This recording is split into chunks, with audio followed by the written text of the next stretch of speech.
नमस्कार, मैं प्रिया तिवारी और आप देख रहे हैं प्राइम टीवी। अयोध्या मामले में कोर्ट के फैसले के बाद आज मस्जिद निर्माण करने के लिए सुन्नी सेंट्रल वक्फ बोर्ड ने ट्रस्ट का गठन कर दिया है। बाबरी मस्जिद के पूर्व पक्षकार इकबाल अंसारी ने इस पर अपनी प्रतिक्रिया देते हुए कहा कि अगर जमीन उन्हें मिलती है तो उस जमीन पर स्कूल और अस्पताल बनवाते, लेकिन सुन्नी बोर्ड इस जमीन पर अब क्या करेगी इसकी जानकारी उन्हें नहीं है। फिलहाल इकबाल अंसारी पीएम के आगमन पर मंदिर निर्माण को लेकर काफी खुश हैं। देखिए, सुप्रीम कोर्ट ने 5 एकड़ ज़मीन मुसलमानों को जो है और सुन्नी सेंट्रल वक्फ बोर्ड को दे दिया है। और सुन्नी सेंट्रल बोर्ड जो है वो सरकारी होता है और उसके जो है चेयरमैन जो है वो जफ़र फारूकी साहब हैं। तो जफ़र फारूकी को चाहिए कि जो कुछ भी करना हो वो करें, क्योंकि सवाल तो यहाँ बाबरी मस्जिद का है, राम जन्मभूमि का रहा तो राम जन्मभूमि को तो 5 तारीख को शिलान्यास माननीय प्रधानमंत्री जी के हाथों से होने जा रहा है।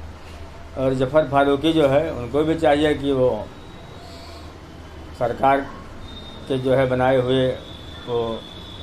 हुए जो है चेयरमैन हैं वो कुछ भी काम शुरू करें, क्योंकि हम तो अयोध्या के हैं। 5 एकड़ ज़मीन मिली थी तो हमारा तो यही कहना था कि अगर 5 एकड़ ज़मीन हमें दी गई होती तो हम इस पर स्कूल बनाते, हॉस्पिटल बनाते। मस्जिद निर्माण के लिए भी अब ट्रस्ट का गठन कर दिया गया है। मस्जिद निर्माण पर ट्रस्ट के गठन के बाद रामलला के मुख्य पुजारी आचार्य सत्येंद्र दास ने बोर्ड के फैसले का स्वागत किया है। उन्होंने कहा है कि जैसे मंदिर का निर्माण हो रहा है वैसे सुन्नी सेंट्रल वक्फ बोर्ड भी अपनी जमीन पर निर्माण का काम करे।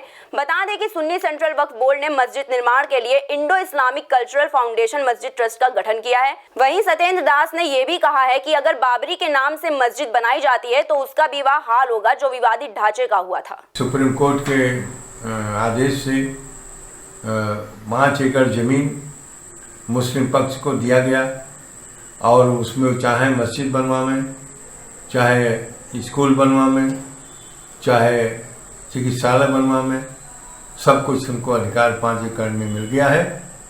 और उनका जो ट्रस्ट बन गया है तो वह ट्रस्ट जो है के माध्यम से वहाँ का जो कार्य करना होगा। जो कुछ हुआ है वो सुप्रीम कोर्ट के आदेश से हुआ है। उसी प्रकार से हमारे यहाँ ट्रस्ट बन गया और भव्य मंदिर बनने का कार्यक्रम शुरू हो गया है। तो इसलिए दोनों ट्रस्ट अपने अपने अधिकार के अनुसार मंदिर बनावे, मस्जिद बनावे। हाँ, एक चीज़ का प्रतिबंध जरूर रहेगा, यदि मस्जिद बनाते हैं तो वो मस्जिद का नाम बाबरी मस्जिद नहीं होगी। यदि बाबरी मस्जिद के नाम से बनाएंगे तो वही दशा होगी जो कभी विवादित ढांचा के लिए हुआ है। आगरा के पुलिस लाइन परेड ग्राउंड में दीक्षांत परेड समारोह का आयोजन किया गया। ये कार्यक्रम पुलिस में भर्ती होने वाले जवानों की 6 महीने की ट्रेनिंग पूरे होने पर रखा गया। इस मौके पर सभी जवानों ने परेड की। वहीं समारोह में मुख्य अतिथि के रूप में मौजूद एडीजी अजय आनंद ने जवानों को संबोधित किया। उन्होंने सभी जवानों से अपने कर्तव्य का ईमानदारी से निर्वहन करने और साथ ही अपने और समाज के मानव अधिकार का पालन करने की बात कही। आज आगरा पुलिस लाइन्स में जो हमारे रिक्रूट कांस्टेबल्स पिछले 6 माह से ट्रेनिंग कर रहे थे, आज उनका ये ट्रेनिंग पूरी हुई और इसी अवसर पे दीक्षांत समारोह था। कहने का तात्पर्य ये है कि ट्रेनिंग के बाद आज ये विधिवत हमारे पुलिस फोर्स में सम्मिलित हो गए हैं और मैं उन सभी को पुलिस फोर्स में विधिवत शामिल होने के लिए अपनी शुभकामनाएं देता हूं। 6 माह उन्होंने बहुत ही अनवरत मेहनत किया, बहुत ही परिश्रम किया। बदायूं के बिसौली कोतवाली इलाके में एक वकील के साथ हुई मारपीट के मामले ने तूल पकड़ लिया है। मारपीट के बाद वकीलों ने थाने के सामने अपना धरना प्रदर्शन शुरू कर दिया। धरने पर बैठे इन वकीलों की मांग है कि जब तक आरोपी की गिरफ्तारी नहीं हो जाती तब तक उनका प्रदर्शन जारी रहेगा। आक्रोशित वकीलों को शांत करवाते हुए पुलिस ने आरोपियों के खिलाफ केस दर्ज कर लिया है। अमरोहा के हसनपुर कोतवाली इलाके में एक महिला के साथ दबंग युवक ने सरेआम मारपीट की। दबंग की पिटाई का वीडियो अब सोशल मीडिया पर काफी वायरल हो रहा है। वहीं पीड़िता ने बताया कि दरोगा ने शिकायत दर्ज होने के बाद भी कार्रवाई नहीं की। पीड़िता का यह भी कहना है कि मारपीट के समय भी कोई व्यक्ति उसकी मदद के लिए आगे नहीं आया। घटना ये हुई कि ये सुबह 6:30 बजे मेरे घर घुसकर मुझ पर हमला कर दिया और मुझे साथ मारपीट करने लगा। मेरी बेटी को भी मारा और मुझे भी मारा।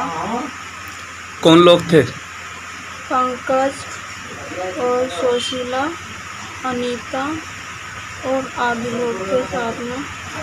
उन्होंने फिर उसके बाद में कोतवाली थाना कोतवाली रिपोर्ट करने के लिए गई तो उन्होंने मेरी उस पर कोई ध्यान नहीं दिया और फिर मैं 10:30 बजे मैं थाना कोतवाली पहुंची तो उन्होंने मेरी FIR फाड़ के फेंक दी। शाहजहांपुर में एक सराफा व्यापारी के लापता होने से उसके परिवार वालों में खौफ है।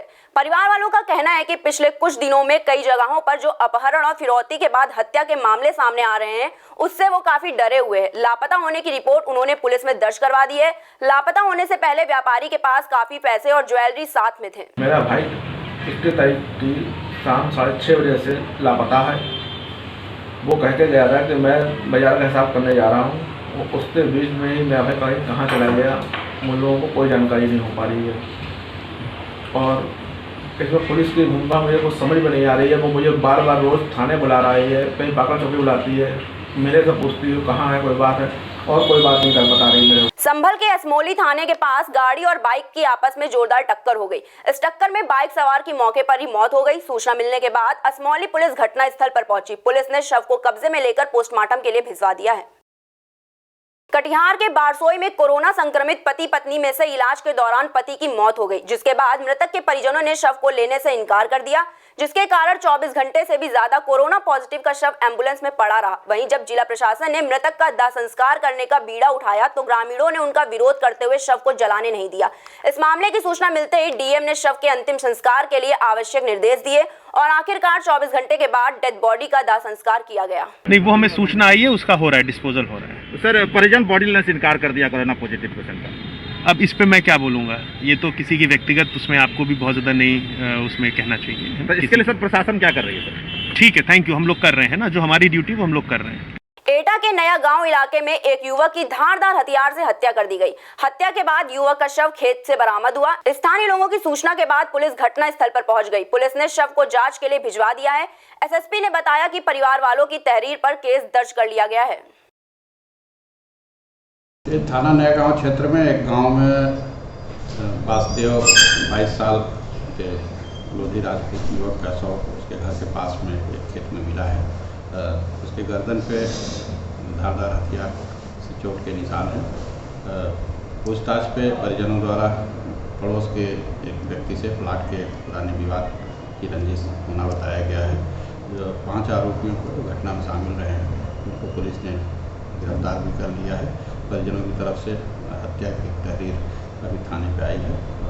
इन सभी आरोपियों को गिरफ्तार करके नियमानुसार जेल भेजा जा रहा है। पंचायतनामा पोस्टमार्टम की कार्रवाई कराई जा रही है। प्रतापगढ़ के थाना आसपुर देवसरा में एक कांस्टेबल की कोरोना रिपोर्ट पॉजिटिव आई है। कांस्टेबल के कोरोना संक्रमित होने के बाद आसपास के लोगों को इसकी जानकारी दी गई। थाना प्रभारी ने पूरे स्टाफ का चेकअप करवाया और CHC अमरगढ़ की टीम ने थाने से 52 लोगों के सैंपल के जांच के लिए भिजवा दिया है।